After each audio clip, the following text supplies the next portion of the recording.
It's 3:07 a.m. on a Wednesday, and I'm staring at the ceiling like it owes me answers. The clock on my nightstand glows that sickly green color, you know the one, and my brain is running a highlight reel of every mistake I've made since Tuesday. The coffee I poured at 11 p.m. sits cold on my desk, a gray film floating on top, next to a stack of bills I've reorganized 3 times instead of paying. My laptop screen is still lit up with an email that starts with, "We regret to inform you," and I've read it so many times I could recite it at a poetry slam. The room is so quiet I can hear my own pulse in my ears, and honestly, that's not comforting. That's just annoying. Here's the POV nobody posts on Instagram: midweek faith is ugly. Monday had potential, right? Fresh start energy, new mercies, all that. Tuesday was a grind but manageable. But Wednesday? Wednesday is where hope goes to die. The to-do list is a crime scene, the prayers feel like voicemails left on read, and you're running on 4 hours of sleep and a granola bar you found in the glove compartment. I'm not being dramatic, okay, maybe a little, but you've been here. You know the weight. It's not the big tragedies that unravel you, it's the 3 a.m. silence when the ceiling becomes a projection screen for every fear you've been gaslighting yourself into ignoring. So there I am, mid-spiral, and I whisper, barely audible, "God, where are you right now?" Not a polished prayer. Not a scripture-laced declaration. Just a raw, unfiltered question from a guy who's tired of pretending he's got it together. And if you've ever asked that question while the world slept, you just had your mirror moment. Because that's you. That's you in the dark, wondering if the silence means abandonment. Wondering if the closed doors are proof you missed your chance. Wondering if God clocked out on your case. Here's the thing about Wednesday morning, it's not just a day on the calendar. It's a state of the soul. It's the moment when the adrenaline of Monday's optimism has worn off and the finish line of Friday feels like a myth. You've sent the follow-up email. You've made the phone call. You've done the responsible thing, and the silence on the other end is deafening. The bills aren't magically paid. The diagnosis didn't reverse itself. The relationship didn't suddenly heal because you prayed harder. And in that gap, between what you believed for and what you're actually holding, doubt doesn't knock. It kicks the door in. I'll be honest, I doubted. I doubted his timing. I doubted his goodness. I even doubted whether I was worth his attention. Because when you're in the thick of it, the theology you learned in Sunday school feels like a foreign language. God has a plan sounds like a cliché when your plan is crumbling. Just trust feels like a slap when you've been trusting for years and the situation is worse, not better. I'm not here to pretend I had some heroic faith in that moment. I didn't. I had a cold cup of coffee and a heart full of questions. But sometime around 3:22 a.m., I know because I checked the clock like it was going to apologize, something shifted. Not the circumstances. The bills were still there. The rejection email still glowed. The heaviness in my chest hadn't evaporated. But into that suffocating silence, a phrase drifted through my mind. It wasn't a thunderclap. It wasn't a vision. It was more like a whisper I almost missed: "Trust in the Lord with all your heart and lean not on your own understanding, in all your ways submit to Him, and He will make your path straight." Now, I've read Proverbs 3 verses 5 and 6 100 times. I've highlighted it. I've cross-stitched it in my mind. But that night, it didn't land as a command. It landed as an invitation. Not, figure it out. Not, try harder.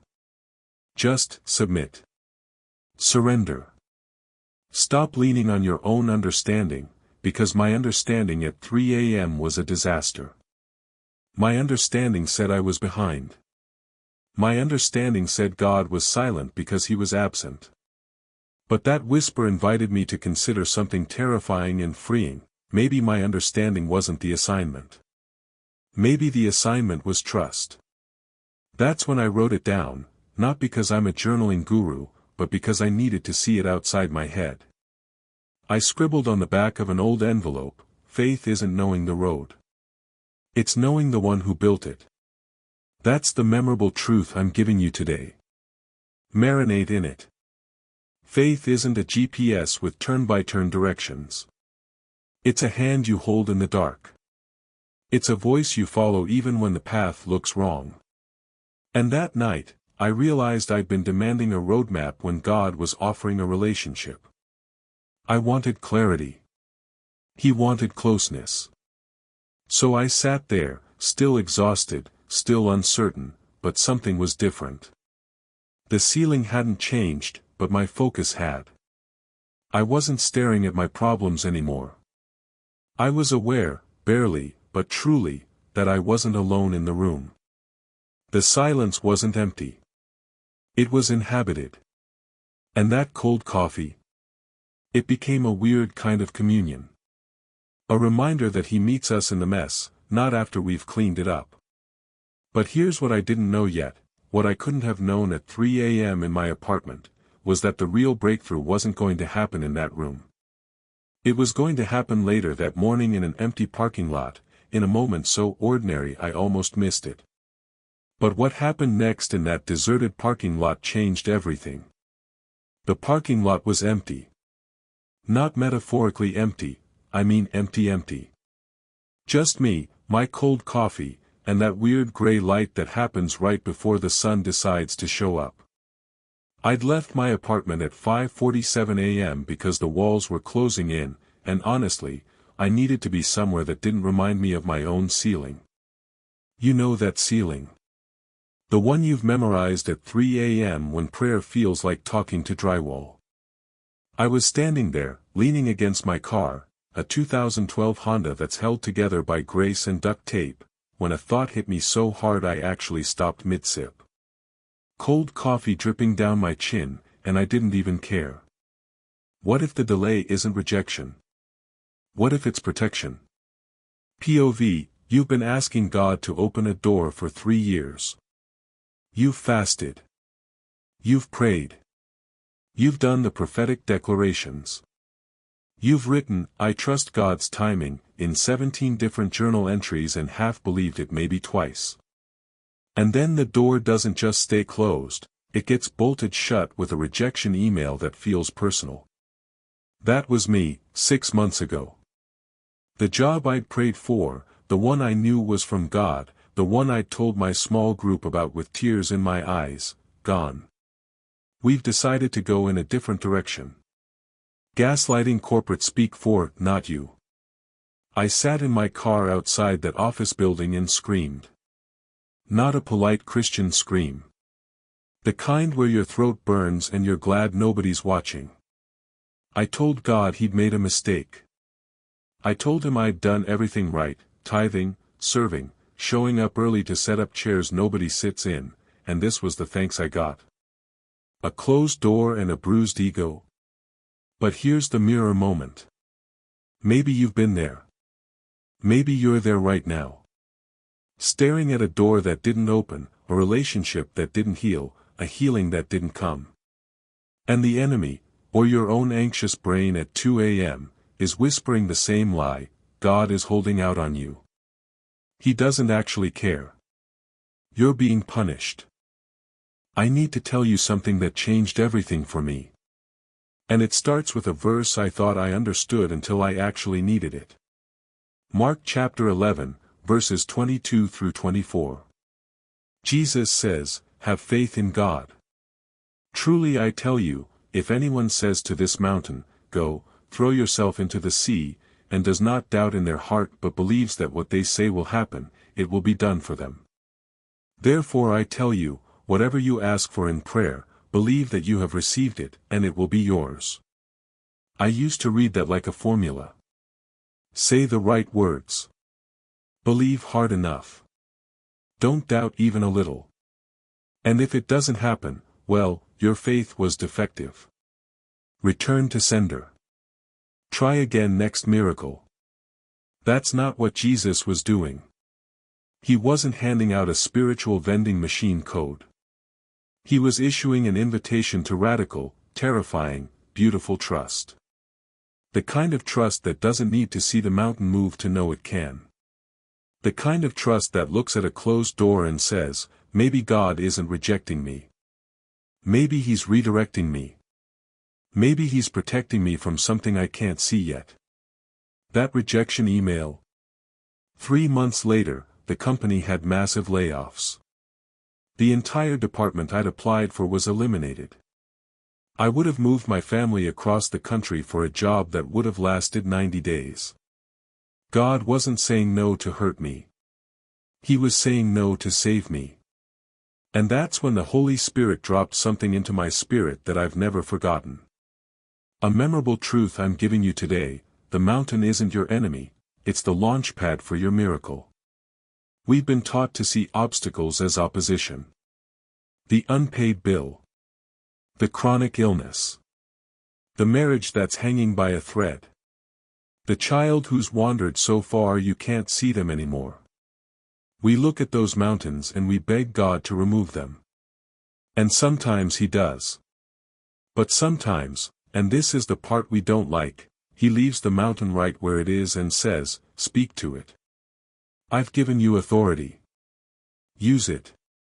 Not to manipulate God into doing what we want, but to align our hearts with what He's already doing in the unseen realm. Faith isn't convincing God to move.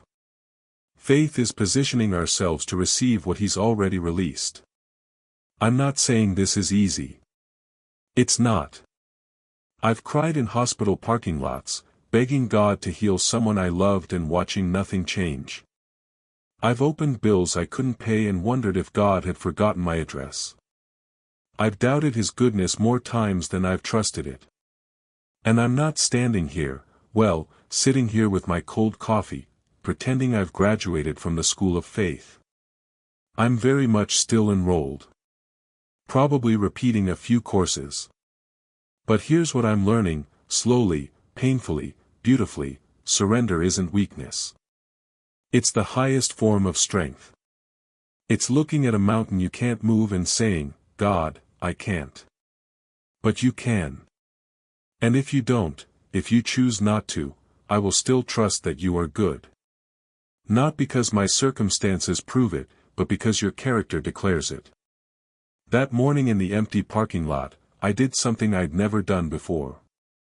I stopped asking God to explain Himself. I stopped demanding the roadmap. I stopped treating faith like a negotiation.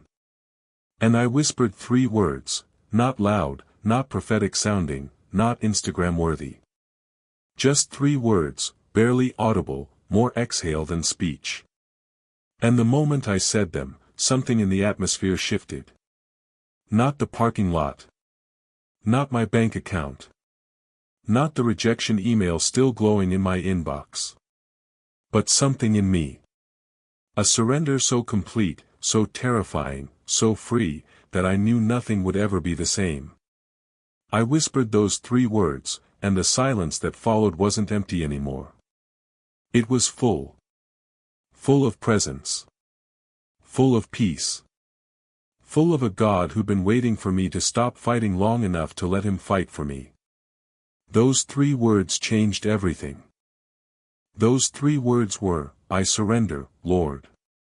This was a whisper so quiet I barely heard it myself. My voice cracked on the word, Lord, because honestly, I wasn't even sure I meant it. Part of me was still gripping the steering wheel of my life with white knuckles, still trying to figure out how to fix what I'd broken, still convinced that if I just tried harder, prayed longer, or worried more creatively, I could somehow earn the breakthrough I was begging for. But something broke in that whisper. Not in a bad way. Not in a giving up, throwing in the towel, find God you in kind of way. It broke like a dam breaks, not because the water finally gave up, but because the pressure had been building for so long that the only thing left to do was release. And the moment I released, the silence in that empty parking lot stopped feeling empty and started feeling inhabited. Like someone had been sitting in the passenger seat the whole time, just waiting for me to stop talking long enough to notice. Here's the mirror moment I want you to sit with right now, and I mean really sit with it, not scroll past it, not file it away for later. What's the thing you've been white-knuckling? What's the prayer request you've turned into a personal project? What's the mountain you've been trying to climb with your bare hands when God has been whispering, "Child, let me carry you up"? Because there's a difference between surrender and quitting, and most of us get it wrong. Quitting says, "I don't believe anything will ever change, so I'm walking away." Surrender says, "I believe God can change this, but I'm releasing my timeline, my method, and my desperate need to control the outcome." Quitting is born from hopelessness. Surrender is born from trust. And trust doesn't mean you stop caring. It means you stop carrying what you were never designed to hold. Surrender is the most aggressive act of faith you can make.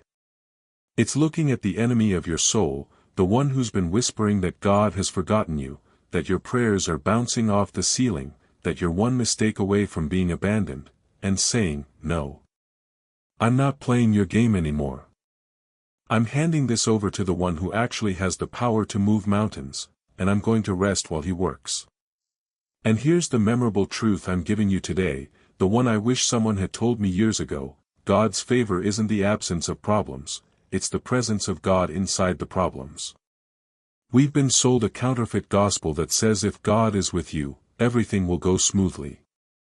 Bills will get paid on time. People will treat you fairly.